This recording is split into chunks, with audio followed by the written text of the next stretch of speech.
तकस्मस्र रोम नखकेश पिनद्धमंतर। आपके तो शिशुपाल, उस शिशुपाल को पकड़ के गोपाल में तुमको छोड़ देती। मांसास्थि रक्त कृमि बिट कफ वित्त पाप, वो खाल जिसको नेक सा पलट दिया तो क्या मिलेगा? कफ वित्त भरा पड़ा है। आहा, ये शरीर को देखकर जो बड़े बड़े शायर शायरियां लिख देते हैं, यही खाल पलट जाए तो सबसे पहले नाक बंद करके भाग जाएंगे महाराज। कौन बचावे? जिसके अंदर केवल कृमि बिट कफ वित्त पातम, ये कफ वित्त का, मांस का, रक्त का भंडार, और तुम अखिल रसामृत सिंधु सार विग्रह। तुम्हारी खाल भी पलट दे श्याम सुंदर तो अंदर से क्या निकलेगा? अधरम मधुरम वदनम मधुरम नयनम मधुरम हसितम मधुरम चलितम मधुरम भ्रमितम मधुरम गमनम मधुरम।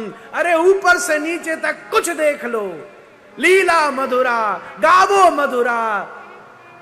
अरे ऊपर से नीचे तक जो मधुराधिपते अखिलम मधुरम। और तुम कहते हो मैं उसे पकड़ती हूं? हाँ? वो शिशुपाल जिसके जीवन की दशा क्या होनी है? केवल 3 कृमि बिटी भस्म संज्ञातम। कृमि बिटी भस्म, कोई भी वर्ण आश्रम धर्म का हो, 3 ही तो काम करोगे, ये तो जला दोगे, ये दबा दोगे या बहा दोगे, चौथा कोई काम भैया आज तक महाराज। कृमि बिटी भस्म, ये तो भस्म बनेगा या बिष्टा बन जाएगा, कृमि कीड़ा।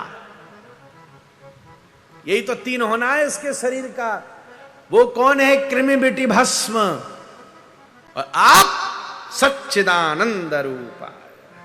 अब मुझसे कहते हो कि वो शिशुपाल के पास चली जाती, तो अकस्मस्त्र रोम नखकेश पिनद्धमंतर मांसास्ति रक्त कृमि बिट कफवित्त पातम जीवक्षवम भजति कांतमतर विमूढ़ा। विमूढ़ा, मैं इतनी मूर्खा हूं?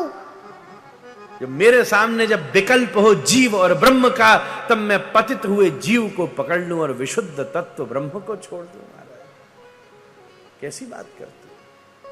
अहै तो क्या प्रतिहता। प्रहलाद जी से शुक्राचार्य जी बोले, तू जिससे प्रेम करता है तेरे बाप का शत्रु है वो, पता है? असुरों का शत्रु है, छोड़ेगा नहीं। सारे असुर उसी ने मारे, पता है? अपने पिता की तरफ देख, इतना बड़ा भावी सम्राट। आधे ज्ञानी तो तू जिससे प्रेम करता है उसको निर्गुण निर्गुण कहते, वहां में कोई गुण ही नहीं है। अपने पिता को देख, अनंत गुण संपन्न। बहुत देर प्रहलाद जी सुनते रहे, सुनते रहे, सुनते रहे। षंड और अमर्क शुक्राचार्य जी के बेटा बहुत देर तक सुनते रहे। सुनने के बाद थोड़ी देर बाद को समझ आ रही है? जी गुरु जी। अच्छा क्या समझ में आई जरा बताओ, हम भी सुने। बताऊं गुरु जी? हाँ बताओ। प्रहलाद जी हाथ जोड़ के बैठ गए। अब बोले, आंखों से आंसू निकलने लगे। असुंदर सुंदर शेखरोवा गुणिर्विहीनो गुणिनांबरोवा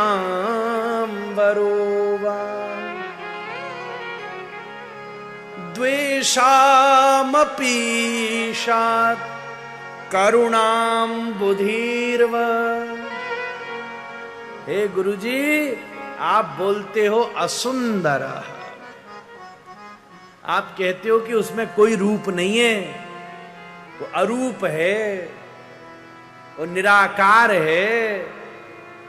हमने नारद जी से सुना है, वो भी तो हमारे गुरुजी हैं, मैया कयाधु के गर्भ में। तुम कहते हो असुंदर, और हमने सुना है सुंदर शेखरोवा। आहा, उस सारे सौंदर्यता की वो निधि है। तुम कहते हो गुणिर्विहीनो, हमने सुना है गुणिनांबरोवा। आप कहते हो द्वेषाम अपीशात, हमारे खानदान से वो श्री नारायण द्वेष करते हैं, और चाहे हमने जाना है करुणाम्बुधीर्वा, हम सबके ऊपर करुणा करते हैं।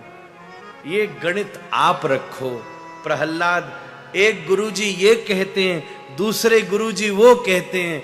शिक्षा गुरु कहता है असुंदर, और दीक्षा गुरु कहता है सुंदर शेखरोवा।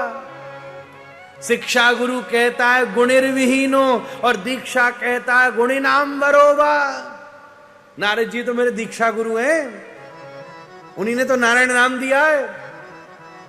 तुम कहते हो कि द्वेषाम अपीशात, और मेरे दीक्षा गुरु नारद जी कहते हैं करुणाम्बुधीर्व।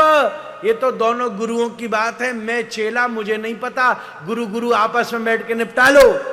चेला तो एक ही बात जानता है, गुरु कृपा से क्या जानता है? बोले कृष्णस्य एवात्मगतिर्ममस्तु।